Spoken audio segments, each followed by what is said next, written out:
downtown. So you got to really sell that, you sell that story about, how important this is. And even so, up front that the shelf life of a bench or a planter box that you're going to put it out downtown may not last as long, but be okay with that. And, again, just the story of it, and the importance of, the sustainable trail of all this is just, I think there's a movement that people want to see this. I don't know if you agree. Yeah, I think you're kind of hinting at a couple of issues that we've had where wood went gray, and that's what wood does when it's outside and exposed, and without a budget for somebody to come around and oil or top coat, putting finish on different projects, that the wood's going to gray over time.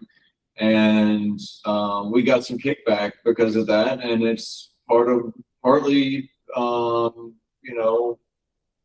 mishandling setting expectations. We see, especially in parks and downtown, trash cans, different amenities, a lot of plastic, a lot of metal, a lot of stuff purchased online, mass manufactured, that's made for the purpose of selling to parks and selling to municipalities and schools and stuff like that. And we're trying to push the story and having great success pushing the story of, this is actually came from the park. This is cedar that came from the park. This is a piece of memorabilia from a tree that's been sitting at the courthouse for the last 150 years, and setting those expectations and changing the expectations that I bought this green plastic and it stays green for 25 years.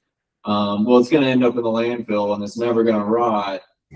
Can we come up with a different material that's locally provided and have less of a carbon footprint, and just change our expectation? Be okay with having a gray board as your bench or planter or sign or whatever.